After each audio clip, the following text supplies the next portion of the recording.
পাখির কিচিরমিচির, সকালবেলার বাতাস সব যেন স্তব্ধ। রুমে শুধু তপ্ত নিঃশ্বাসের শব্দ। নীরব আলতোভাবে প্রত্যাশার গালের পাশ থেকে ঠোঁট নামিয়ে আনল মেয়েটার ঠোঁটের উপর। নরম, কোমল ছোঁয়ায় প্রত্যাশার চোখ দুটো বুজে এল। ভেতরটা কেঁপে কেঁপে উঠছে, হৃদস্পন্দন ছন্দহীন গতিতে ছুটছে। নির্বের ওষ্ঠ আরেকটু গভীর হল, শক্ত করে আঁকড়ে ধরল। জনের আবেশ গাঢ় হল। সময় গড়াতে থাকল, নির্বের স্পর্শ বেহা হল। প্রত্যাশার দম বন্ধ হওয়ার জোগাড়। নির্বের ঠোঁট সরল ধীরে ধীরে, আর শর্তেই প্রত্যাশা যেন হাফ ছেড়ে বাঁচল। গলায় আটকে থাকা নিঃশ্বাসটুকু হুড়মুড় করে বেরিয়ে এল। লজ্জায় মুখ লাল টকটকে হয়ে গেছে। কানে লজ্জার তারা চিহ্ন, তারা চিহ্ন ভয়াভা ছড়িয়ে পড়েছে। হাতের উল্টোপাশ দিয়ে ঠোঁট মুছে নিল প্রত্যাশা। নীরব সেদিকে তাকিয়ে বৃদ্ধা আঙুল দিয়ে নিজের ওষ্ঠ মুছতে মুছতে মিটমিট হাসল। ঠোঁটজোড়া জ্বলছে। প্রত্যাশা অল্প স্বল্প রাগী দৃষ্টিতে নির্বের দিকে তাকাল। নীরব সে রাগের পরোয়া না করে প্রত্যাশার ঠোঁটের দিকে তাকায়। ঠোঁটের কোনায় দুষ্টু হাসি ঝুলিয়ে আঙুল দিয়ে আলতোভাবে প্রত্যাশার ঠোঁটে ছুঁয়ে দিল। হিম শীতল স্বরে বলল, সরি, তবে এই ভুল বারবার করতে রাজি আছি। ঠিক এমন সময় দরজায় করা নাড়ার শব্দ হল। প্রত্যাশা দ্রুত দুই হাত নির্বের বুকে রাখল। নির্বের গা ঠেলে বলল তড়িঘড়ি করে, সরুন, কেউ এসেছে। নীরব বিরক্ত গলায় কপাল কুঁচকে বলল, ধুর, সকাল সকাল ডিস্টার্ব করতে কে এলো? আমার রোমান্সটা কারো বুঝি সহ্য হচ্ছে না। দরজার ও পাশ থেকে পরি গলা ছাড়িয়ে ডাকল, ছোট ভাইজান, আপনের কালা কফি দেই? নির্বের কথা শুনে প্রত্যাশা ঠোঁট টিপে হাসতে থাকে। নীরব বিরক্ত মুখে উঠে বসে স্যান্ডেল পায়ে চাপল। পরপর নিচের ঠোঁটে দাঁত বসিয়ে ঘাড় ঘুরিয়ে প্রত্যাশার দিকে তাকাল। আচমকা প্রত্যাশার দিকে ঝুঁকে দুষ্টুমির স্বরে বলল, এই প্রথম সকাল মিষ্টি চুমুতে শুরু হল। এরপর থেকে ব্ল্যাক কফিতে পোষাবে না আমার। এখন থেকে তোমার মতো হট মর্নিং ব্রিউ আমার রোজ চাই।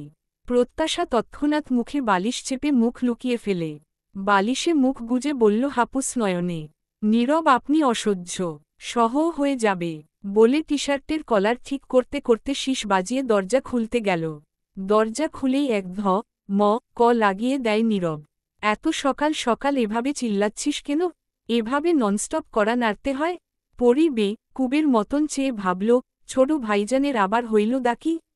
বেহুদা রাগ ঝাড়তাছে কেন? আগে না দেরি হইলে রাগ করত। আজ ঠিক টাইম মতো আইসাও কানি শুনতাছি। ইয়া আল্লাহ, কি করমু? ডানে গেইলেও দেহি দুষ, বামে গেইলেও দুষ। নীরব কফির মগ হাতে নিয়ে করা গলায় কের সুরে বলল, এভাবে দাঁড়িয়ে কি ভাবছিস? পরীর ধ্যান ভাঙল। তটস্থ হয়ে বলল, কই কিছু না কো। নতুন ভাবির চা। নীরব আরেক হাতে প্রত্যাশার জন্য আনা গ্রিন টির কাপটা নিল। নীরব কোমরে বেল্ট গুজছে। আয়নার সামনে দাঁড়িয়ে ব্যাজগুলো পড়ছে আর মাঝে মাঝে কোনা চোখে তাকাচ্ছে বিছানায় বসে থাকা প্রত্যাশার দিকে। প্রত্যাশা দুই হাত পেছনে ঠেস দিয়ে বসে আছে। পা দুটো দোলাচ্ছে টুকটুক করে। মুখটা গোমরা। ঠোঁট উল্টে বলল, আমি বাসায় যাব। এটা বাসা না, আমার বাসায়। এটাই তো তোমার বাসা। বিয়ের পর মেয়েদের স্বামীর ঠিকানাই হয় আসল ঠিকানা। প্রত্যাশা মুখ ভার করে ফেলল। মাথাভর্তি ভেজা চুলে ব্রাশ চালাতে চালাতে বলল নীরব, অল্প বয়সী বউ হলে এই এক সমস্যা। শুধু বাবার বাড়ি যাওয়ার জন্য প্যানপ্যান করতে থাকে। এই প্রথম আমি আম্মুকে ছাড়া এতদিন কোথাও থাকছি। তারপর আজ আমার জন্মদিন। আম্মুর হাতের পায়েস ছাড়া আমার চলবে না। আব্বু ফোন করেছিল একটু আগে, উইশ করেছে, তবে যাওয়ার কথা কিছু বলেনি। আপনার কথা ভেবে হয়তো আম্মু বলছে না। আপনি তো এখন সুস্থ, এই অফিস যাচ্ছেন, সব করছেন, সারাদিন ডিউটিতে থাকবেন। এখানে আমার থেকে আর কাজ কি? দরকারটাই বাকি। তাছাড়া আমার পরীক্ষা। গায়ে পারফিউম স্প্রে করে পরপর সার্ভিস রিভলভারটা কোমরে গুজে নিল। আকস্মাৎ কদম এগিয়ে ভ্রু উঁচু করে বলল একটু দুষ্টু গলায়, সারাদিন দরকার না পড়লেও রাতে বউ লাগবে। প্রত্যাশা মুখ ঝামটা দিয়ে অন্যদিকে চাইল।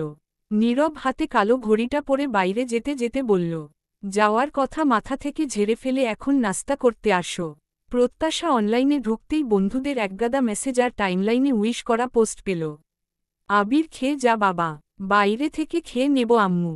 বা হাতে ফাঁক দিয়ে পিঠের সাথে গিটার, পিঠে ব্যাগ, কেডসের ফিতে বাঁধতে বাঁধতে উত্তর দেয় আবির। শর্মিলা পেছনে থেকে একরাশ হতাশা প্রকাশ করে বললেন, একে তো ঠিকমতো খাস না, আবার যা খাস ফাস্টফুড। এভাবে চললে শরীর খারাপ হবে। আবির কথা কানে না তুলে ব্যস্ত ভঙ্গিতে দরজার দিকে এগোয়। ঠিক তখনই গম্ভীর, ঠান্ডা, অথচ রাশভারী কণ্ঠে পা দুটো থেমে যায়। আবির, ছোট মা খেতে বলছে না? ব্যস্ততা দেখিয়ে যাচ্ছিস কই তুই? আবির এ আস্তে করে ঘুরে তাকায়। ছোট দাদানের চিরচেনা কঠোর মুখভঙ্গি দেখে দৃষ্টি আপনা আপনি নুয়ে এল।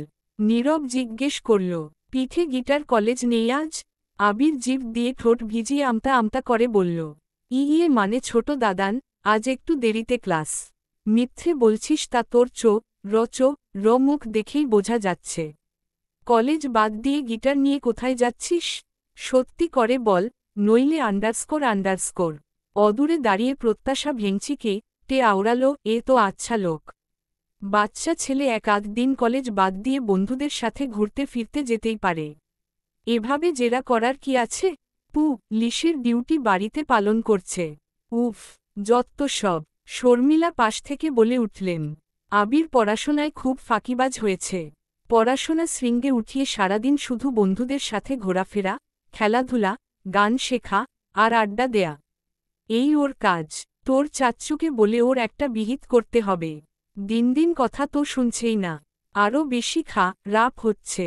নীরব করা গলায় শাসনের সুরে বলল, কয়েকদিন আমি লক্ষ্য করেছি, সন্ধ্যায় মোড়ের উপর যে ছেলেদের সাথে তোকে আড্ডা দিতে, নেক্সট ওদের সাথে মিশতে না দেখি। সন্ধ্যার পর বাইরে তোর ছায়াও যেন না পড়ে, কথাগুলো যেন মনে থাকে। নীরবকে প্রশ্রয় দিতে বলল শর্মিলা। এভাবে বললে ও শুনবে না। এক কান দিয়ে ঢুকিয়ে অন্য কান দিয়ে বের করে দিবে। তুই পিটিয়ে ওর ছাল তুলে ফেলিস। আমি কিচ্ছুটি বলবো না। শাসন না করলে ও মানুষ হবে না। নীরব আঙুল দিয়ে দেখিয়ে বলল, গিটার নামা, নাস্তা করে কলেজে যা। আমি কিন্তু ফোন দিয়ে কলেজে শুনব সব কটা ক্লাস করেছিস কিনা। আবির মাথা নিচু করে দ্রুত কেডস খুলে গিটার রেখে সোজা ডাইনিংয়ে যায়। মনেমনে আওড়ায়, বড় দাদান কত সুন্দর সবসময় হাসি মুখে কথা বলে। আর ছোট দাদান ছাড়া, শাসন ছাড়া ভালো কথা জানেই না। প্রত্যাশা বেচারি একটু ভয় পেল। আতকে উঠে ভাবে, উরি বাবা, আমার রেজাল্ট রাপ হলে এসপি সাহেব এরকম করে বকাঝকা করবে না তো। চেয়ার টেনে বসে জগ থেকে পানি ঢেলে নিচ্ছিল নীরব। নিহারিকা বললেন, একটু দাঁড়া বাবা, পরি ডিম ভাজছে, ভেজে রাখলে ঠান্ডা হয়ে যায়। কখন তোরা খেতে আসিস ঠিক নেই, তাই বলেছিলাম পরেই ভাজতে। পানির গ্লাস হাতে তুলতে তুলতে নীরব বলল, সমস্যা নেই। নিহারিকা প্রত্যাশাকে উদ্দেশ্য করে বললেন, প্রত্যাশা তুমিও বসো, দাঁড়িয়ে আছো কেন? প্রত্যাশা এগিয়ে নীরবের পাশের চেয়ারটায় বসল। নীরব কে জিজ্ঞাসা করল, বাবা, ভাইয়া সবাই খেয়েছে? হ্যাঁ, ওরা সবাই নাস্তা করেছে। নিভান অফিসে চলে গিয়েছে, নীলাশা বোধ হয় রুমে। নীরব মায়ের দিকে তাকিয়ে বলল, মা, প্রত্যাশাকে আজ বাড়ি দিয়ে আসব। অফিস থেকে বিকেলে ফিরব। বিকেলের দিকেই ওকে রাখতে যাব। আজই? আসলে আর তো 2 দিন বাকি আছে ওর পরীক্ষার। ওখান থেকেই পরীক্ষা দিবে।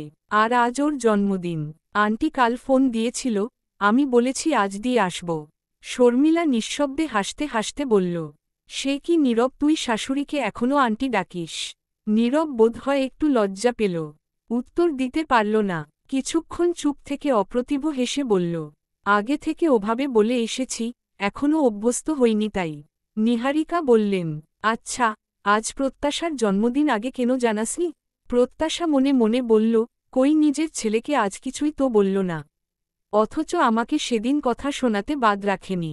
মা শেখায়নি কাকে কি সম্বোধন করতে হয়? নীলার থেকেও তো শিখতে পারো।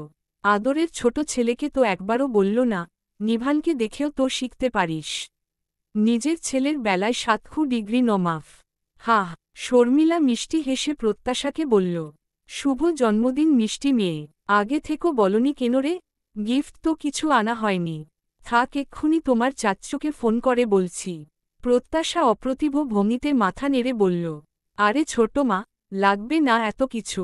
প্রত্যাশার গায়ে অফ হোয়াইট রঙের গর্জিয়াস গাউন, সূক্ষ্ম শাটিনের ছোঁয়া আর কোমল ফ্লেয়ারে তৈরি গাউনটা উজ্জ্বল স্বয়ম্বর্ণ গায়ের রংটা ঠিক যেন ঝিকিমিকি মুক্তার মতো জলজল করছে। কোমরের কাছে হালকা জড়ানো কাট, পিঠের উপর ছড়িয়ে আছে শ্যাম্পু করা রেশমি চুল। ঠোঁটে গোলাপি রঙের লিপবাম, চোখে লেগে আছে অনুচ্চারিত আভা। নীরব ইউনিফর্মের বাটন খুলতে খুলতে বলল, তোমার থেকে চোখ তো সরাতেই পারছি না, তোমাকে একদম হোয়াইট লিলির মতো লাগছে। প্রত্যাশা লজ্জা পেয়ে বলল, আপনি একটু বেশিই বলেন। মোটেই না। আচ্ছা, কথা বাদ দিয়ে জলদি ফ্রেশ হয়ে একেবারে রেডি হয়ে আসুন। আম্মু বারবার ফোন দিচ্ছে। অনেক কিছু রান্না করেছে, কেক বানিয়েছে। সব রেডি করে বসে আছে। প্রত্যাশা দরজা অবধি গিয়েও কিছু মনে করে ফিরে তাকিয়ে বলল, নীরব, আপনি কিন্তু এখনও আমার কাছে ছবিগুলোর ব্যাপারে সবটা খোলাসা করেননি। আমিও জানতে চাই, ওই ছবিগুলো কে পাঠিয়েছে, কিভাবে তুলেছিল? আজকের মধ্যেই সব উত্তর পাবে। সবটা তোমার সামনেই প্রকাশ করা হবে। আর একটু ওয়েট। নিহারিকা নিজেও কেক বানিয়েছে। যতই হোক ছোট ছেলের বউ। আবার মেয়েটা অনেক ছোট। আজকের দিনে এমনিতেই কি করে ছাড়ে? তাই বলেছেন কেক কেটে যাবে। বাড়িতে গিয়ে বাবা মায়ের সাথেও কেক তবে সমস্যা নেই। ওদিকে অধরা ফোন করে এই বাড়ির সবাইকে জানিয়ে আসতে বলেছিল। সবারই কিছু না কিছু ব্যস্ততা থাকায় না করে। এমনিতে জন্মদিন সেভাবে বড় করে করা হয় না। জাস্ট পরিবারের সদস্যরাই থাকে। প্রত্যাশা গুটি গুটি পায়ে ড্রয়িং রুমে যায়। নিহারিকা ব্যস্ত ছিল। হঠাৎ প্রত্যাশার দিকে চোখ পড়ল। গাউনটাতে ওকে বেশ সুন্দরী লাগছে। তবে ভেবেছিলেন আজ হয়তো শাড়ি পরবে। নিহারিকা আকস্মিক বলে উঠলেন, এখনকার মেয়েরা তো শাড়ি টাড়ি তেমন পরে না। তাই বলছি, পাকিস্তানি 3 পিস পরতে পারো। এসব পরলে তোমাকে বেশি বাচ্চা বাচ্চা লাগে। প্রত্যাশা মুখে হাসি টেনে বলল, জন্মদিন উপলক্ষে এটা আপনার ছেলে গিফট করেছে। ওহ, বলে নিহারিকা আর বাড়তি কথা বলল না। নীলাশা এসে সোফায় বসল।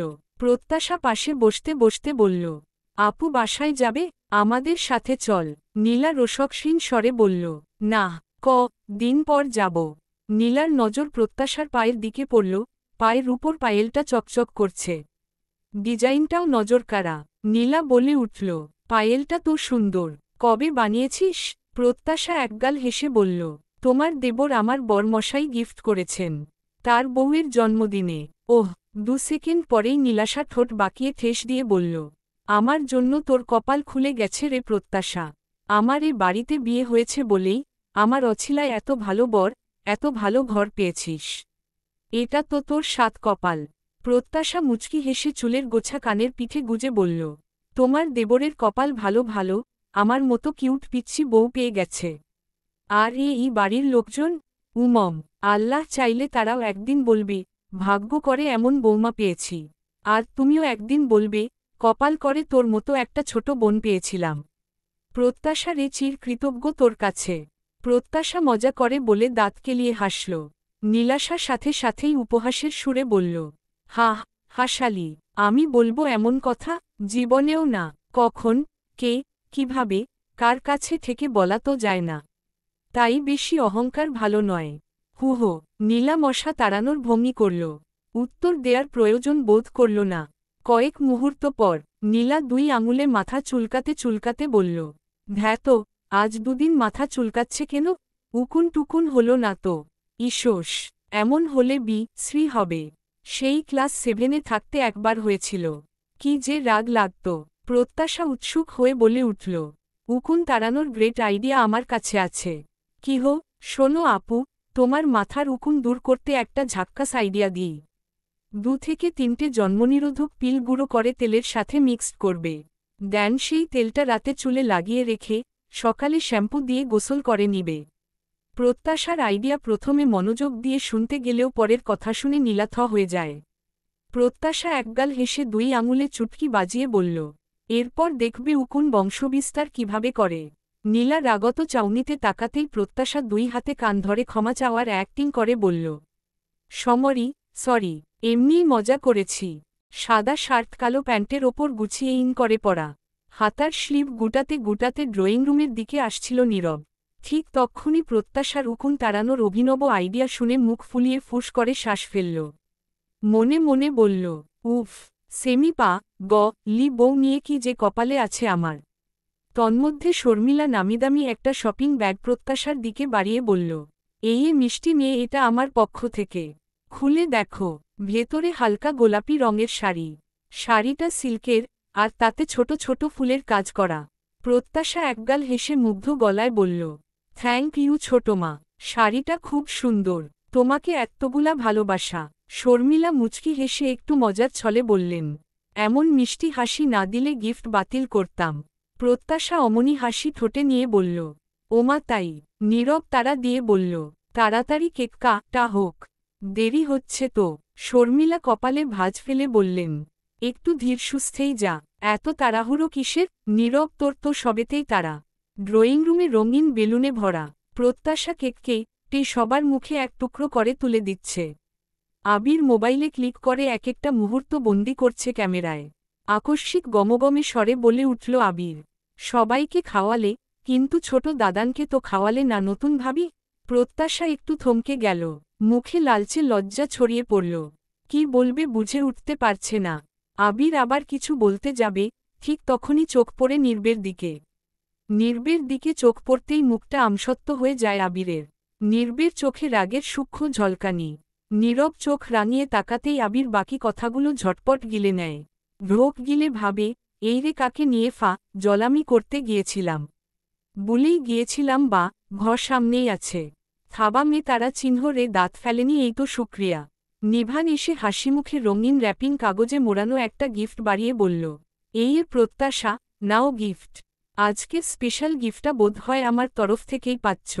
নীলা ফোড়ন ল ধ্যাত, ওগুলো আবার দেয় নাকি? বারবার নিষেধ করা সত্ত্বেও যৎসব হাবিজাবি দিতে গেলে। নিভান দুটো চকলেট বক্স বাড়িয়ে বলল, এগুলো তোমার আপুর পক্ষ থেকে। আর আমার দেয়া গিফটটা খুলে দেখো। শিউর। প্রত্যাশা ঝটপট খুলল। রঙিন মোড়কের ভেতর থেকে বেরিয়ে এলো একটা নরম গোলাপি কাপড়ে মোড়ানো ফটোফ্রেম। কাপড়টা সরাতেই চোখ ছানাবড়া। ভেতরে একটা ডিজাইনার ফ্রেম, 4টা ছবি একসাথে বসানো। বিয়ের দিনকার ছবি। সোফায় পাশাপাশি বসে ওরা। নির্বের গায়ে ইউনিফর্ম, প্রত্যাশা নীল শাড়িতে মোড়া। শাড়ির ঘোমটা বড় করে টানা। অন্য ছবিতে শফিক সাহেব মেয়েকে নির্বের হাতে তুলে দিচ্ছেন। সেখানে শুধু হাতের ছবিটুকু। নিভানের গলা শুনে চমকে উঠল প্রত্যাশা। কেমন লাগলো? ইউনিক গিফট না? প্রত্যাশা এক্সাইটেড হয়ে বলল, এই ছবিগুলো যে আছে, সেটা তো জানতামই না আমি। কে তুলেছিল? নিভান হাস্যোজ্জ্বল মুখে বলল, ঘোমটার আড়ালে কিছু দেখতে পাওনি তুমি? নীলাকে বারবার বললাম ঘোমটা তুলে দিতে, সে কানেই তুলল না। ছবিগুলো ফোনে আমি তুলেছিলাম। নীরব এক হাত পকেটে গুজে অন্য হাতে শার্টের কলার ঠিক করার ভঙ্গি করল। বলল মৃদুস্বরে, 12 হাত শাড়ির 13 হাত ঘোমটা টেনেছিল সেদিন। সবাই মিটমিট করে হাসতে থাকল। নিভানের কথার জবাবে নীলা বলে, আরে আমার কি দোষ? ও তো কবুল পড়ার আগ মুহূর্ত থেকেই ঘোড়ার মতন কান্নাকাটি শুরু করে দিয়েছিল। বড়রা যখন ওকে ওখানে নিতে বলে, সেই সময় আম্মু কিয়ে ওর কান্নার বেগ থামিয়ে পাঠায়। ওইটুকু সময়েই কেঁদে কেটে চোখমুখের অবস্থা নাজেহাল করেছিল। কাঁদছিল বিধায় বড় করে ঘোমটা দেয়া হয়। নির্বের দিকে তাকিয়ে ফিসফিসিয়ে বলল প্রত্যাশা, আর আপনি? নিজে তো ঠাসঠাস কবুল পড়ে 5 মিনিট না হতেই উধাও। মাহবুব সিদ্দিকী এসে দাঁড়ালেন। প্রত্যাশার মাথায় স্নেহের হাত রেখে বললেন, জন্মদিন মানেই শুধু আনন্দ নয় মা। দিন বাড়ছে, মানে হায়াত কমছে। তাই যেমন বড় হচ্ছ, তেমনি বুদ্ধি, ধৈর্য, সহনশীলতা এগুলোও বাড়ুক। আল্লাহ তোমায় হেদায়েত দিক। মানুষের মতো মানুষ হও মা। আমরা শুধু দোয়া করতে পারি। দোয়া করি অনেক অনেক সুখী হও। বলে পাঞ্জাবির পকেট থেকে 3টা 1000 টাকার নোট বের করে দিলেন। প্রত্যাশা নম্রস্বরে বলল, বাবা আপনাদের দোয়াই সবচেয়ে বড় উপহার। এসব লাগবে না। মাহবুব সাহেব বললেন, বুড়ো বাবার দেয়া সামান্য এটুকু রাখো মা। কিছু কিনে নিও। প্রত্যাশা ইতস্তত করছিল, পাশ থেকে নীরব চোখের ইশারায় কিছু বোঝাল। প্রত্যাশা আর দ্বিরুক্তি না করে নেয়। সবশেষে নিহারিকা আসলেন। মুখে চিরচেনা গম্ভীরতার রেশ নিয়েই বললেন, একটু একটু করে বয়স বাড়ছে, সেই হিসেবে বুদ্ধিও যেন বাড়ে। আশা করি ছেলেমানুষী স্বভাবটা কমিয়ে সবকিছুতে সিরিয়াস হবে। বিয়ে হয়েছে, সংসার করতে হবে, আস্তে আস্তে সবটা শিখে পড়ে নিবে। দোয়া করি সবসময় হাসিখুশি ভালো থেকো, সবাইকে ভালো রেখো। সবাইকে একদফা অবাক করে গলা থেকে স্বর্ণের চেইনটা খুলে প্রত্যাশার গলায় পরিয়ে দিলেন নিহারিকা। প্রত্যাশা ভাষা হারিয়ে ফেলল। বারণ করলেও নিহারিকা কিয়ে চুপ করে দিলেন ওকে। নীলার মুখটা পানসে হয়ে গেল। ভাবল, মা যতই উপরে উপরে প্রত্যাশাকে ধমকাধমকি করুক না কেন, উনি আসলে ছোট ছেলের বউকেই বেশি ভালোবাসেন। সন্ধ্যার অন্ধকার ধীরে ধীরে গোধূলির আভায় মিশে যাচ্ছে। প্রত্যাশা চন্মনে হয়ে কলিংবেল চাপল। অধীর আগ্রহে চাতক পাখির ন্যায় অপেক্ষায় ছিলেন অধরা। বেলের শব্দ কর্ণপটে পৌঁছানোর সাথে সাথেই দরজা খুলে দেন। কোনো কিছু ঠাহর করার আগেই প্রত্যাশা সেকেন্ডের ভেতর মায়ের গলায় ঝাঁপিয়ে পড়ে মুখ বুজে আহ্লাদি ভঙ্গিতে বলল, আম্মু। অধরার মুখে প্রশ্রয়ের হাসি। মেয়ের মাথায় হাত বুলিয়ে বললেন, পা গলি মেয়ে আমার, কেমন আছিস? মায়ের কাঁধে মাথা রেখে বলল, আব্বুকে আর তোমাকে খুব মিস করছিলাম। নীরব এতক্ষণে এসে দরজার সামনে দাঁড়িয়ে সালাম দেয়। শফিক সাহেব এগিয়ে এসে বললেন, আরে আগে নীরবকে আসতে দাও। ভেতরে এসো বাবা। অধরা মেয়েকে ছাড়িয়ে নরম স্বরে বললেন, প্রত্যাশা আম্মু আমার নীরবকে আগে রুমে নিয়ে যা, ফ্রেশ হবে। প্রত্যাশা মাথা নাড়ল। রুমে ঢুকেই বুক ভরে শ্বাস টেনে নেয় প্রত্যাশা। নিজের রুমের পরিচিত গন্ধটা এক ধরনের পুরনো শান্তি এসে ভর করল। ডট ডট হালকা নাস্তার পর প্রত্যাশার রুমের বেডে বসে নীরব ফোন স্ক্রুল করছিল। ইনবক্স, নিউজ, অফিসিয়াল মেইল সব একটুখানি করে দেখে নিচ্ছিল। কয়েক সেকেন্ড পরেই নীরব ফোনটা পাশে নামিয়ে শরীরটা বিছানায় এলিয়ে দিল।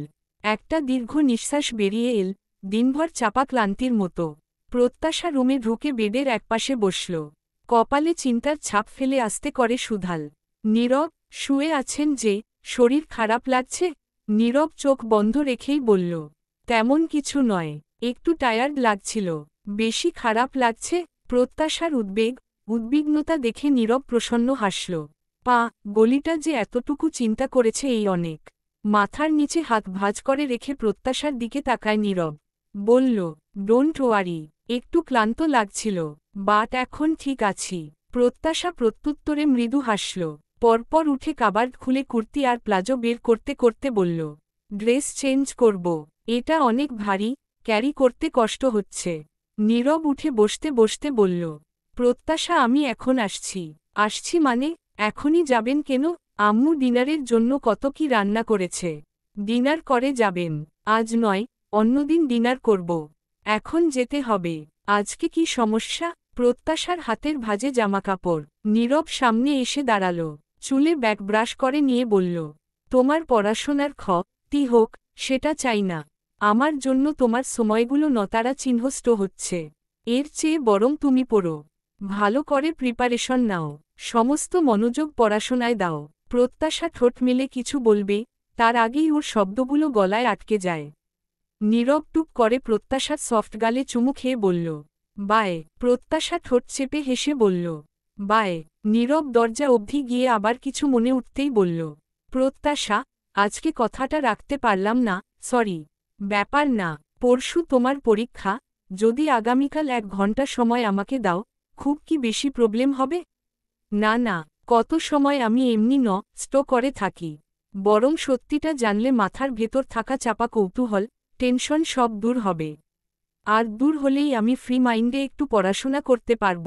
ওকে। Underscore underscore underscore underscore underscore underscore underscore underscore underscore underscore underscore underscore underscore underscore. হোটেলের সেই বয়টার সঙ্গে নির্বের শেষ পর্যন্ত ফোনে যোগাযোগ হয়। সরাসরি সব কিছু না বললেও কথায় কথায় কিছু দরকারি তথ্য বের করে আনে নীরব। ওকে বুঝিয়ে বলে, সব সত্যি বললে কিছু হবে না, কিন্তু লুকোচুরি করলে মামলা হবে। শুনে ছেলেটা পায়, কারণ দিন পরেই সে মালয়েশিয়া যাবে। এখন কোনো কেসে জড়িয়ে পড়লে ঝামেলায় পড়বে। তাই সে আর লুকায় না, সব কিছু খোলাখুলি বলে ফেলে। প্রীতি একটা নামকরা বিদেশি প্রজেক্টে চাকরি করে। গতকাল তার ওখানে রাত 10টা পর্যন্ত প্রোগ্রাম ছিল। তাই বাসায় ফিরতে বেশ রাত হয়ে যায়। প্রীতির ফিরতে রাত হবে এটা জানার পরেই নীরব সিদ্ধান্ত বদলায়। পরের দিন পরন্ত বিকেল। প্রত্যাশা বাড়িতে বলেছে, মাইন্ড রিফ্রেশ করতে একটু ঘুরতে যাবে। ঘণ্টার আগেই ফিরবে। নীরব এদিক দিয়ে যাচ্ছিল, গেইটে আছে। কথাটা অবশ্য প্রত্যাশার নয়, নির্বের শেখানো কথাটা তোতা পাখির মতন বলে বেরিয়ে আসে প্রত্যাশা।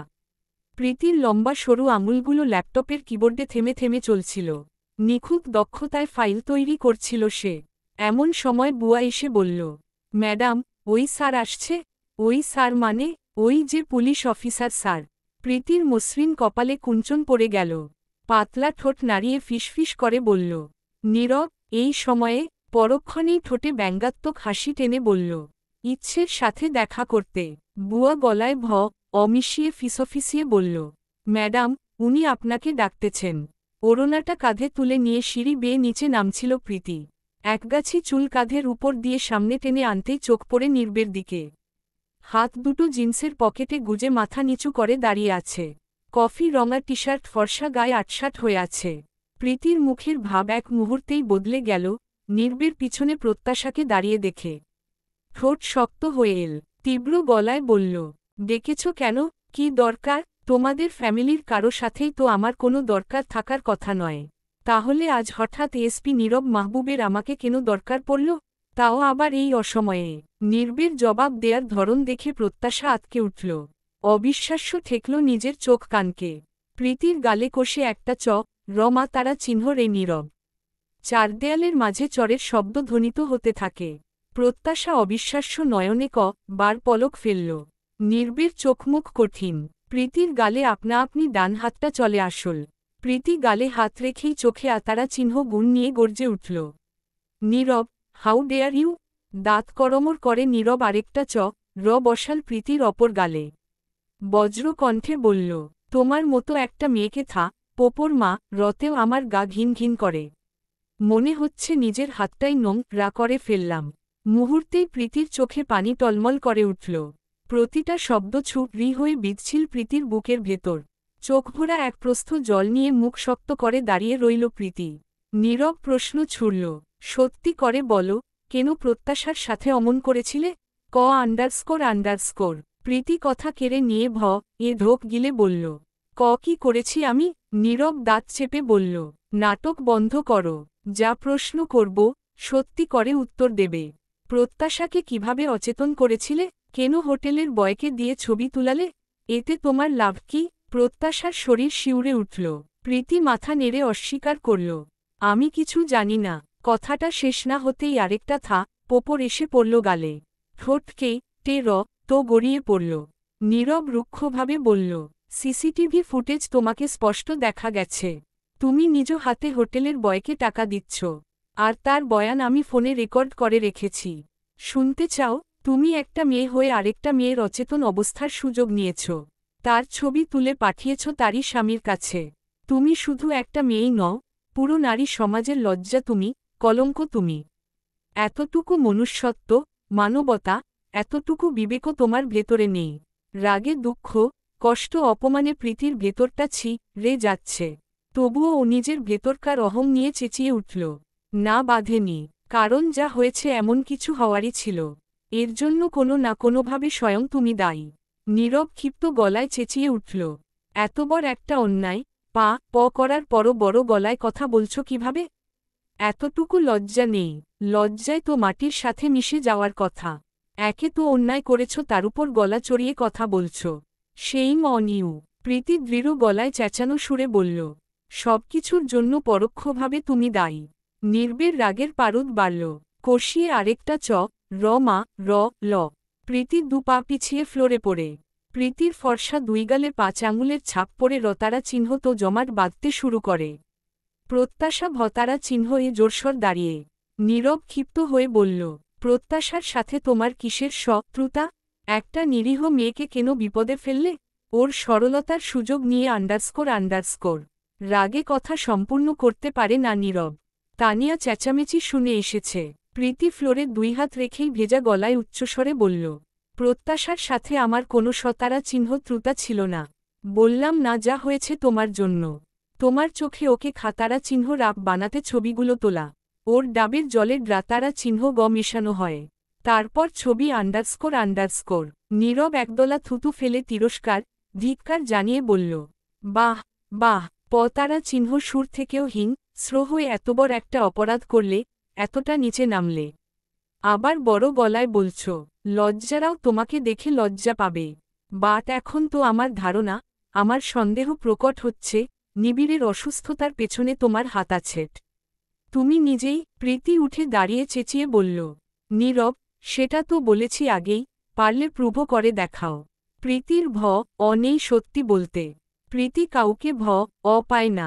নীরব কপালে আঙুল চেপে ধরল। বলল, তোমার স্পর্ধা দেখে আমি স্তব্ধ। তুমি আমার বউয়ের সরলতার সুযোগ নাও। কথা শেষ করার আগেই আরেকটা থা পপ র দিতে দিতে বলল নীরব। কেন করেছ এসব? কি চাও তুমি? প্রীতি পড়ে যেতে নেয়। ঠিক তক্ষুনি দুটো বলিষ্ঠ হাত এসে আঁকড়ে ধরে। সার্থক দুহাতে আগলে ধরে। উপর থেকে সে সবটা না শুনলেও শেষের দিকের কথাবার্তা শুনেছে। প্রীতি রাগে কাঁপতে কাঁপতে গলা ফাটিয়ে বলল, কারণ আমি তো আন্ডারস্কোর। প্রীতির কথা ঢাকা পড়ে সার্থকের কথায়। আকস্মাৎ সার্থক বলে উঠল, কারণ আমি। প্রীতি যা করেছে আমার কথায়। নির্বের কপালে প্রগাঢ় রেখার উদয় হয়। বলল, ও আট। প্রীতিকে দাঁড় করিয়ে সার্থক নির্ভয় চিত্তে কদম এগিয়ে বলল, আমি প্রত্যাশাকে পছন্দ করতাম। প্রত্যাশাকে পেতে এটা আমার প্ল্যান ছিল। প্রীতির দোষ নেই, ও আমাকে হেল্প করেছে। একজন বোন ভাইয়ের কথা ফেলতে পারেনি। প্রীতি যা করেছে সবটা আমার কথায়। প্রত্যাশার মাথা ফাঁকা ফাঁকা ঠেকেছে। নির্বের মেজাজ বিগড়ে গেল। সার্থকের শার্টের কলার চেপে ধরল। রাগে বিশ্রী গা দিল। অড। অন্যের বউকে পেতে তোরা নোংরামি করিস। এত লেখাপড়া শিখে কি হলো? তোদের থেকে রাস্তার কুকুরও ভালো। প্রীতি স্তম্ভিত। ও নিজে যখন একসময় ভাইকে ফাঁসাতে ভাইয়ের পুরনো সিম দিয়ে হোয়াটসঅ্যাপ খুলে সেখান থেকে নির্বের কাছে মেসেজ দিয়েছিল। আর আজ কি না তার ভাই নিরপরাধ হয়েও নিজের কাঁধে দোষ তুলে নিচ্ছে অবলীলায়। শুধুমাত্র বোনের দোষ ঢাকতে। প্রীতির বুক ফেটে আসলো। দ্রুত নির্বের হাত ধরে বলল, ছাড়ো। নীরব ভাইয়ার কলার ছাড়ো। প্রত্যাশা পাশ থেকে বলল, নীরব মাথা ঠান্ডা করুন প্লিজ। ঠান্ডা মাথায় যা করার করবেন। নীরব তাচ্ছিল্যভাবে হাতটা সরাল। আঙুল তুলে বলল, সব প্রমাণ আমার কাছে আছে। একটা মেয়েকে দ্রাতারা চিহ্ন গদিয়ে অব্যস্তন করার অপরাধে কি শাস্তি হতে পারে জানা আছে তো? আমি তোমাদের দুজনকেই আজকের মধ্যে থানায় ভরব। উপযুক্ত শাস্তি আইন দিবে। আমার হাত নোংরা করতে চাই না। তানিয়া মুখ খুললেন। অনুনয় করে ব্যাকুল স্বরে বললেন, নীরব বাবা, ওরা জনে খুব রাগী আর জিদি। একটা ভুল না হয় করেই ফেলেছে। এবারের মতো ক্ষমা করে দাও। এসব ব্যাপার নিয়ে কেসকাচারি হলে লোকমুখে ঘটনা ছড়িয়ে যাবে। সেখানে দুই পরিবারেরই সম্মানহানি হবে। সার্থককে লেবুর শরবত নিয়ে যাওয়া। তারপর বয়টি বলেছে প্রীতি ছবি তুলতে বলেছিল। দূর থেকে জুম করে ছবি তোলা হয়। সেই হিসেবে সার্থকের দিক থেকে সব সন্দেহের তীর সরিয়ে নেওয়া হয়। আর সার্থক যে প্রত্যাশাকে পছন্দ করে এটা তো নির্বের অজানা নয়। তাই বিষয়টা নির্বের কাছে অবিশ্বাস্য ঠেকল না। তানিয়া আরও অনেক কিছু অনুনয় করে বললেন। প্রত্যাশা পাশ থেকে নীরবকে বলল, এটা আর না বাড়াতে। তানিয়া মেয়েকে শাসিয়ে বললেন, প্রীতি নীরব প্রত্যাশার থেকে ক্ষমা চেয়ে নাও। সার্থ তুমিও। প্রীতি অনর। সার্থক সবটা নিজের কাঁধে নেয়। বোঝাতে চায় প্রীতি শুধু তাকে সাহায্য করেছে। প্রত্যাশা নীরবকে বোঝাল, নীরব, এটা নিয়ে কেস কাচারি হলে বাসার সবাই জেনে যাবে। বিষয়টা বোধহয় ভালো হবে না। আমি সত্যিটা জানি, এটাই যথেষ্ট। আর ওনারা যেহেতু ভুল বুঝতে পেরেছেন, একটু মার্সি না হয় করলেন। তানিয়া হাত জোর করে বললেন, নীরব বাবা, আমি আমার বাচ্চা টোর হয়ে হাত জোর করে মিনতির সুরে বলছি, দয়া করে এটা নিয়ে মামলা করো না। এতে ওদের দুজনের ক্যারিয়ারের উপর প্রভাব পড়বে। স্ক্যান্ডাল ছড়িয়ে পড়বে। বৃদ্ধা আন্টির উপর এতটুকু দয়া করো বাবা। নীরব তারা চিহ্ন নাই কিছুই বলতে পারল না। রাগটা দমিয়ে কোনো বাক্য ব্যয় না করে সোজা প্রত্যাশার হাত ধরে বেরিয়ে যায়। প্রীতি রুমে গিয়ে বিছানা থেকে ল্যাপটপ তুলে ছুঁড়ে একে সবকিছু ভাঙতে থাকে। ফ্লাওয়ার ভাজটা হাতে তুলে আয়নার উপর রল। আয়নার কাজ সেকেন্ডেই গুঁড়ো গুঁড়ো হয়। একটা কাজ হাতে তুলে নেয়। হাতের শিরা তারা চিহ্ন টতে শুরু করবে সেই সময় সার্থক চেঁচিয়ে আটকে দেয়। প্রীতির ইগো হার্ট হলে, প্রিয় মানুষের কাছ থেকে অপমানিত হলেও যে নিজেকেই শেষ করে দিতে পারে। প্রীতিকে এতটুকু চেনে বলেই সমস্ত দায়ভার নিজের কাঁধে নেয় সার্থক। ধস্তাধস্তি করতে গিয়ে জনের হাতি কেটে যায়। সার্থক বোনের মাথাটা বুকে চেপে বলল, প্রীতি গল হয়েছিস তুই? প্রীতি ঝরঝরিয়ে কেঁদে উঠল। ভাইয়া নীরব আমার গায়ে হাত তুলেছে। যা নয় তাই বলেছে। তাও ওই মেয়েটির সামনে। একটা সাধারণ মেয়ের জন্য নীরব আমাকে পোপর মেয়ে তারা চিহ্ন রেছে। প্রীতি, ওই মেয়েটা তোর কাছে সাধারণ লাগতে পারে, বাট মেয়েটা সবার কাছে সাধারণ নাও হতে পারে। সবচেয়ে বড় কথা, মেয়েটা নির্বের স্ত্রী। আর তুই যা করেছিস, এরকম হওয়ারই ছিল। রাগে তুই হিতাহিত জ্ঞান হারিয়ে ফেলেছিস। মনুষ্যত্ব জলাঞ্জলি দিয়েছিস। প্রীতি এখনও সময় আছে, নিজের ভুল শুধরে নে।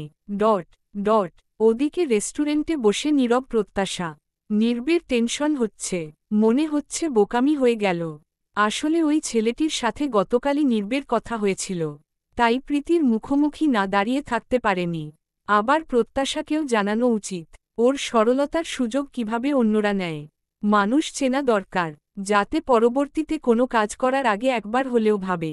প্রত্যাশা বারবার বলছে, ঠিক আছে, সমস্যা নেই।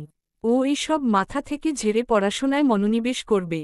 অনেক কথাবার্তা শেষে প্রত্যাশা বলল, নীরব, আপনি কাল পরীক্ষার আগে দেখা করবেন তো? নিশ্চয়, আমি কিন্তু হলে ঢোকার আগে আপনার অপেক্ষায় থাকব। আব্বু সাথে যাবে, তবুও আমি আপনাকেও চাই। অনেকক্ষণ কথাবার্তা শেষে পরিবেশটা স্বাভাবিক হয়।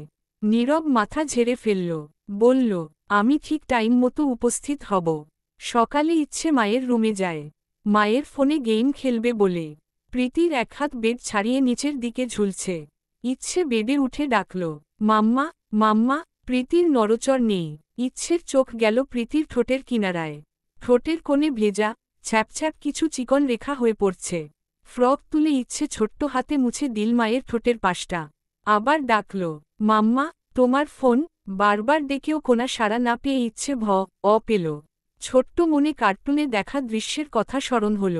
এক দৌড়ে মামার ঘরে গিয়ে কাঁদতে কাঁদতে মামাকে ডেকে আনল। মামা, মাম্মা কথা বলছে না। সার্থক উদ্ভ্রান্তের মতো আসে। প্রীতিকে অসার নিস্তেজ হয়ে বিছানায় দেখে বুকটা হাহাকার করে উঠল। কাপা কাপা হাতে পালস চেক করল। পাশের বেড টেবিলে স্লিপিং পিলের পাতা ফাঁকা। সার্থক চোখ বুজে অসহায় হয়ে আওড়াল, উফ, যেই অয়টাই পাচ্ছিলাম, সেটাই হল। ডট ডট কিছুক্ষণ পর ইচ্ছে কাঁদতে কাঁদতে বাড়ির টেলিফোন থেকে নির্বের কাছে কল করে। নির্বের নম্বর তার মুখস্থ, সেটা নীরব নিজেই করিয়ে গেছিল। শিখিয়ে দিয়ে বলেছিল, তোমার কোনো সমস্যা হলেই তুমি আমাকে ফোন করবে। নীরব শাওয়ার নিয়ে বের হয়। আগে যাবে প্রত্যাশার পরীক্ষা কেন্দ্রে, তারপর অফিসে। এমন সময় ফোন বাজল। নম্বর দেখে ভ্রু কুঁচকে যায়। রিসিভ করতেই কান্নার শব্দ এলো। নীরব ব্যগ্র কণ্ঠে জিজ্ঞেস করল, ইচ্ছে, ইচ্ছে সোনা, কি হয়েছে? কাঁদছ কেন? ইচ্ছের কান্নার বেগ থামছে না। ফুপিয়ে ফুপিয়ে বলল, মাম্মা, মাম্মা কথা বলছে না। জানো পাপা, মাম্মা চোখ খুলছে না। নীরব জিজ্ঞেস করল, তুমি কান্না থামাও। কি হয়েছে? মাম্মা কথা বলছে না। আমি ডাকছি তাকাচ্ছে না। আমি জানি না। মনা নানুকে বলছে, মাম্মা ঘুম ঔষধ খেয়েছে। মাম্মার ঘুম ভাঙছে না। মাম্মা কি তারা হয়ে যাবে পাপা? আমি মোবাইলে দেখেছি, যাদের মাম্মা থাকে না, মাম্মাকে মিস করলে আকাশে তারা দেখে। নীরব জোরাল শ্বাস ফেলে আওড়াল, ওহ শীত। ইচ্ছে ফোনের ওপাশ থেকে রীতিমতো কান্না করছে। সে মাম্মার কাছে যেতে চায়। নীরব ফোন বুয়ার কাছে দিতে বলে। বুয়া জানায়, প্রীতি ঘুমের ওষুধ খেয়েছে। তাকে সার্থক হসপিটালে নিয়েছে। সেই থেকে ইচ্ছে একটানা কাঁদছে। নীরব ঘড়ির দিকে তাকাল। 9টা বাজতে 5 মিনিট বাকি।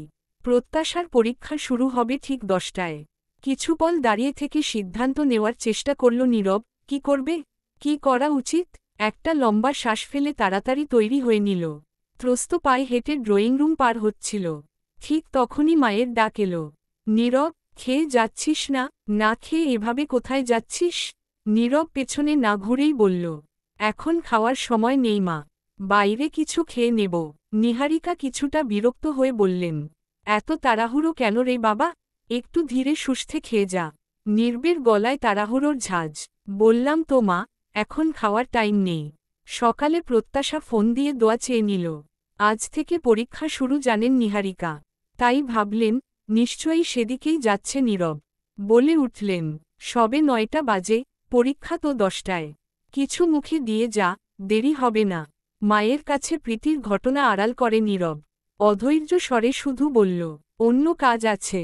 এতটুকু বলে ত্রস্ত হাতে দরজা খুলে হন্তদন্ত হয়ে বেরিয়ে যায়। প্রথম পরীক্ষার দিন কেমন একটা অদ্ভুত মিশ্র অনুভূতি হয়। কিছুটা উত্তেজনা কাজ করে, আবার নার্ভাসনেসও থাকে। কলেজে প্রত্যাশাদের পরীক্ষা কেন্দ্র দাঁড়ি। প্রথম দিন একটু সময় হাতে নিয়েই এসেছে প্রত্যাশা। প্রত্যাশা বারবার হাতঘড়িতে সময় দেখছে। 9টা 40 বাজে। নির্বের কোনো খোঁজখবর নেই। অথচ কথা ছিল নীরব প্রত্যাশার আগেই এসে উপস্থিত থাকবে। ফ্রেন্ডরা তারা দিচ্ছে। কোয়েল বলল, প্রত্যাশা এভাবে গেইটে দাঁড়িয়ে থাকবি নাকি? সবাই ঢুকছে, চল। প্রত্যাশা বারবার রাস্তা বরাবর চাইছে। ম্লান মুখে বলল, তোরা যা, আসছি আমি। আব্বু আছে, সমস্যা হবে না। ফ্রেন্ডদের গার্ডিয়ান তারা দিতেই ওরা ভেতরে ঢুকল। শফিক সাহেব নরম গলায় বললেন, প্রত্যাশা চল, সময় হয়ে আসছে যে মা। আব্বু তোমার ফোনটা একটু দাও তো। এখন ফোন? কোনো কিছু কি ফেলে এসেছ? প্রত্যাশা দুপাশে মাথা নাড়িয়ে বলল, আরে না, ফোনটা দাও তো। শফিক সাহেব দ্বিরুক্তি না করে ফোন বের করে মেয়ের হাতে দিলেন। প্রত্যাশা একটু ফাঁকে গিয়ে নির্বের নম্বরে ডায়াল করল। রিং হয়ে কেটে যাচ্ছে। দুবার কল দিয়েই প্রত্যাশার মন ভার হয়ে গেল। ভারাক্রান্ত মন নিয়ে আব্বুর হাতে ফোন দিয়ে বলল, চলো। পপুলার হাসপাতালের গ্রাউন্ড ফ্লোরে লিফটের সামনে ইচ্ছের হাত ধরে দাঁড়িয়ে নীরব। লিফটের তীর চিহ্নটা জানান দিচ্ছে এটা এখন 3 তলায় উঠছে। নির্বের মুখ গম্ভীর হয়ে গেল। হাতঘড়িতে চোখ ফেলল, সময় এখন ঠিক 9:40। এক মুহূর্ত দেরি না করে ইচ্ছেকে কোলে তুলে সিঁড়ি বেয়ে 5 তলায় উঠে। কপাল বেয়ে নির্বের ঘাম ঝরছে। করিডোরে নজর বুলাতেই মোনাকে পেল। ইচ্ছেকে নামিয়ে বড় কদমে এগোল। আইসিইউর দরজার সামনাসামনি দাঁড়িয়ে হাতে ইচ্ছেকে উঁচুতে তোলে। দরজায় বসানো গোলকাচের ভিতর দিয়ে ঝাপসা দৃশ্য দেখা যায়। বেডে নিস্তেজ হয়ে শুয়ে আছে প্রীতি। মুখে অক্সিজেন মাস্ক। ইচ্ছে কাচের ওপরে ছোট ছোট হাত রাখে। কান্নাভেজা কণ্ঠে ডেকে ওঠে, মাম্মা। আ শব্দটা যেন দেওয়াল ছুঁয়ে ফিরে আসে। নীরব আস্তে করে বারণ করতে বলল, ইচ্ছে এভাবে শব্দ করো না। নীরব মোনাকে জিজ্ঞাসা করল, কি অবস্থা? মনা চোখ মুছে নেয় হাতের আঁচলে। নাক টেনে বলল, আমি তো কইবার পারি না স্যার। সার্থক স্যারই তো সব জানেন। উনি তো এইখানেই আছিলেন। মনে হয় এখন উনার রুমে গেছেন। স্যারই ভালো কইবার পারব। স্যার দেহেন ওনার চেম্বারেই আছে। নীরব কথা না বাড়িয়ে ইচ্ছেকে নিচে নামিয়ে দাঁড় করাই। তারপর করিডোরে থাকা নার্সের ডেস্কের দিকে এগিয়ে যায়। ডিউটি ডাক্তার কোথায়? নার্সটি মাথা ঘুরিয়ে পাশের কেবিনের দিকে ইশারা করে। ওখানে স্যার, ভেতরেই আছেন। নীরব গিয়ে কেবিনের দরজায় টোকা দিয়ে ভেতরে ঢোকে। একজন ডাক্তার ফাইল লিখছিলেন। মুখ তুলে তাকালেন। জি বলুন। নীরব দ্রুত স্বরে বলল, আইসিইউতে যে পেশেন্ট আছেন, প্রিয়স্মিতা খান প্রীতি, উনার কি অবস্থা? ডাক্তার ফাইল উল্টে পেছনে দিকের পাতায় চোখ রাখলেন। ঠোঁট চেপে বললেন, ওভারডোজ কেস। শ্বাস প্রশ্বাস ধীর হয়ে আসছিল, তাই তৎক্ষণাৎ অক্সিজেন সাপোর্ট দেয়া হয়েছে। আমরা গ্যাস্ট্রিক ল্যাভেজ করে চারকোলো দিয়েছি। এখন আপাতত স্ট্যাবল, তবে এখনই কেবিনে ট্রান্সফার করছি না। প্রীতম স্যার রিস্ক নিতে চান না, তাই আইসিইউতেই পর্যবেক্ষণে রাখা হয়েছে। নীরব উঠে দাঁড়িয়ে বলল, একটা ছোট বাচ্চা, ওর মাকে এক ঝলক দেখবে বলে কাঁদছে। 5 মিনিটের জন্য ওকে ভেতরে যেতে দেয়া যাবে? ডাক্তার একটু ভ্রু কুঁচকে বললেন, পেশেন্ট এখনও অচেতন, চমকে উঠতে পারে। তবে আপনি নিজে সঙ্গে থাকবেন, একদম শব্দ না করে। আর হ্যাঁ, 5 মিনিট কিন্তু। নীরব কৃতজ্ঞভাবে মাথা নাড়ল। নীরব মোনাকে বলে ইচ্ছেকে নিয়ে এক ঝলক প্রীতিকে দেখিয়ে আনতে। ইচ্ছের সামনে উবু হয়ে কপালে চুমু দিয়ে বলল নীরব, ডোন্ট ক্রাই, তোমার মাম্মার কিছু হবে না। ঠিক হয়ে যাবে। আমি যাচ্ছি, তুমি গুড গার্ল হয়ে থাকবে। মনা যা বলে শুনবে, কেমন? ইচ্ছের চোখ মুছে দেয় নীরব। ইচ্ছে ছোট্ট করে ঘাড় কাত করল। ওকে। নীরব মনার দিকে তাকিয়ে বলল, ইচ্ছের দিকে খেয়াল রেখো, চোখে চোখে রেখো। আচ্ছা স্যার। নীরব সময় দেখল 55 বাজে। সিঁড়ি বেয়ে ত্রস্ত নামতে লাগল। স্পিড বাড়িয়ে ঝড়ো বেগে বাইক ছুটে যাচ্ছে। অসুস্থ ভাইয়ের আমানত হওয়ার কথা ছিল তার বউ বাচ্চা। তবে প্রীতির আচরণে প্রীতির প্রতি সম্পর্কের ন্যূনতম সম্মান, শ্রদ্ধাটুকুও আসে না নির্বের। বরং ঘৃতারা চিহ্ন না হয় প্রচণ্ড। তবুও একটা মানুষ যখন মৃতারা চিহ্ন তত্ত্ব পথযাত্রী হয়, মৃতারা চিহ্ন তত্ত্বর দোরগোড়ায় দাঁড়িয়ে, তখন না চাইতেও কঠোর মনটা একটু হলেও নিয়ে আসে। তবে তীব্র ঘৃতারা চিহ্ন না সাইডে রেখেই নীরব আসছে। ভাইয়ের আত্মা তার মেয়ে, সেই মেয়ের চোখের কান্না থামাতেই ছুটে আসা। তবুও সারাটাক্ষণ মাথার মধ্যে ঝিঝি পোকার মতো ঝিনঝিন শব্দ তুলে যাচ্ছে, প্রত্যাশার সাথে দেখা করতে হবে। সেন্টারের গেট পেরিয়ে ভেতরে ঢুকেই বিল্ডিংয়ের সামনে সাঁটানো পরীক্ষার্থীদের রোল নম্বর তালিকার কাছে দাঁড়াল নীরব। চোখ বুলাতে বুলাতেই পকেট থেকে ফোন বের করল। স্ক্রিন জ্বলে উঠতেই চোখ আটকে গেল, শফিক সাহেবের নম্বর থেকে আসা কলে। নীরব নিজের উপর নিজেই মেজাজ হারিয়ে বলল, উফ, ফোনটা সাইলেন্টেই ছিল দেখছি। প্রত্যাশা গতকাল রাতে মেসেজে রোলরেজি নম্বর দিয়েছিল। নীরব দ্রুত মিলিয়ে নেয়। ঘণ্টা পড়েছে 5 মিনিট খানেক হবে। নির্বের ঠোঁটের ফাঁক গলে বেরিয়ে এল। ওহ শীত শীত, আর 5 মিনিট আগে এলেই হতো। এখন হলে ঢোকা সহজ হবে না। প্রোটোকল ভেঙে যাওয়া তো মুশকিল। নীরব বিরক্ত শব্দ তুলে প্রথমে ইনভিজিলেটরের সাথে সাক্ষাৎ করে। নিজের পরিচয় দেয়। রিকোয়েস্টের সুরেই বলে নীরব, আই নো, পরীক্ষা কেন্দ্রের পরিবেশে শৃঙ্খলা ও গোপনীয়তা খুব গুরুত্বপূর্ণ। দায়িত্ব পালন ছাড়া ব্যক্তিগত কারণে একজন প্রশাসনিক উচ্চপদস্থ কর্মকর্তা হলেও পরীক্ষা কেন্দ্রে সে এলাও নয়। পরীক্ষাক্ষে প্রবেশ আইনসম্মত নয়। তবুও আমি রিকোয়েস্ট করছি, কাইন্ডলি যদি আমাকে 2 মিনিটসের জন্য হলেও এলাও করতেন। ইনভিজিলেটর থমমে তারা চিহ্ন রে থেকে গম্ভীর গলায় বললেন, দুঃখিত, আমার পক্ষে প্রোটোকল ভেঙে ভেতরে কাউকে ঢুকতে দেয়া ইম্পসিবল। আপনি সেন্টার ইনচার্জের সাথে কথা বলুন। লিখিত বা মৌখিক অনুমতি দেয়া হলে আমি ঢুকতে দিতে পারি। নীরব দ্রুত সেন্টার ইনচার্জের সাথে ফোনে কন্ট্যাক্ট করে। ফোন রিসিভ হতেই নীরব সালাম দিয়ে বিনম্র, বিনীত কণ্ঠে বলল, আমি এসপি নীরব মাহবুব বলছি। তারা চিহ্ন পুলিশ সুপারের কার্যালয়ে কর্মরত আছি। এটি একেবারেই ব্যক্তিগত ভিজিট, তবে অনুরোধটা মানবিক। সেন্টার ইনচার্জ হালকা বিস্ময় নিয়ে বললেন, জি স্যার, বলুন। একজন এক্সামিনি গার্ডিয়ান আমি। ওর মানসিক অবস্থা নিয়ে একটু চিন্তিত। জাস্ট এক পলকের জন্য হলেও দেখা করা জরুরি। অলরেডি পরীক্ষা শুরু হয়েছে জানি, তাই প্রোটোকলের বাইরে যাচ্ছি না। আমি শুধু দরজার গার্ডের সামনেই 1 মিনিট দাঁড়িয়ে ওকে ইশারায় আশ্বস্ত করতে চাই। একদম কোনো শব্দ বা ব্যাঘাত সৃষ্টি করব না। সেন্টার ইনচার্জ একটু ভেবে বললেন, দেখুন স্যার, আমাদের দিক থেকে নির্দেশনা করা। তবে আপনার অনুরোধটা মানবিক। আপনি নিজেই সেন্টার প্রোটোকল বুঝে শৃঙ্খলার বাইরে কিছু চাইছেন না দেখে আমি মৌখিক অনুমতি দিচ্ছি। আপনি যেহেতু প্রশাসনিক কর্মকর্তা সেহেতু আপনাকে পরীক্ষা পরিদর্শনের জন্য বলে অনুমতি দেয়া হল। নীরব হাঁপ ছেড়ে বলল, থ্যাংক ইউ। বাংলা প্রথম পত্র পরীক্ষা আজ। প্রত্যাশা ম্লান মুখে লিখছে। এমন সময় বেঞ্চের উপর থেকে কেউ একজন ওর প্রশ্নটা হাতে তুলল। কেন্দ্র ভিজিটর হবে হয়তো এই ভেবে প্রত্যাশা নার্ভাস হয়েই মুখ তুলে তাকায়। এদিকে কক্ষ জুড়ে পিনপিনে নীরবতা চলছে। কেউ কোনো দিকে দৃষ্টি দিচ্ছে না, তবে 2-1 জন আর চোখে লক্ষ্য করছে। নির্বের উপস্থিতি পেয়ে প্রত্যাশার ভেতর হালকা একটা শীতল হাওয়া বয়ে গেল। প্রত্যাশা চোখে মুখে বিস্ময় নিয়ে তাকিয়ে সময় দেখল ঝটপট 10টা 15 বাজে। নীরব প্রশ্নটা দুহাতে ধরেই একদম লো ভয়েজে বলল, সরি ফর লেট, একটু আটকে গিয়েছিলাম। নীরব প্রশ্ন ধরে আছে মনে হচ্ছে, খুব মনোযোগ দিয়ে প্রশ্নটা পড়ছে সে। প্রত্যাশা আড়ালে ভেঙচি টল। নীরব খুব নিচু কণ্ঠে বলল, মন দিয়ে পরীক্ষা দাও, একদম নার্ভাস হবে না। ভাববে উত্তর তুমি জানো, শুধু আত্মবিশ্বাসটা তোমার কলমে আনো। যদি কোনো প্রশ্ন না পারো, সেটার জন্য মন রাগ করবে না। উত্তর না পারা মানে তারা চিহ্ন রে যাওয়া নয়। নিজের সর্বোচ্চটা দিয়ে চেষ্টা করাটাই আসল সাহস। প্রত্যাশা ভরসা পেল। একটু একটু করে নার্ভাসনেসটাও কমতে থাকল। নীরব প্রশ্নটা নামাল। সবার অগোচরে থাম্বস আপ করে বোঝায়, অল দ্য বেস্ট। প্রত্যাশা বিনিময়ে প্রশস্ত হাসি ঠোঁটে আনল। প্রত্যাশার হাসি দেখে নির্বের ভেতর ভালোলাগা কাজ করে। নীরব কেন্দ্র ভিজিট করার মতো কক্ষে এক রাউন্ড দিয়ে বেরিয়ে গেল। কক্ষে ডিউটিতে একজন ছেলে টিচার আর অপরজন মেয়ে টিচার ছিলেন। খাতায় সিগনেচার করার সময় ম্যাডাম প্রত্যাশাকে কৌতূহলী গলায় জিজ্ঞেস করল মৃদুস্বরে, খানিকক্ষণ আগে যে অফিসার এসেছিলেন, কি হয় তোমার রিলেটিভ? প্রত্যাশা উত্তরে ঝটপট বলল, আমার হাজবেন্ড।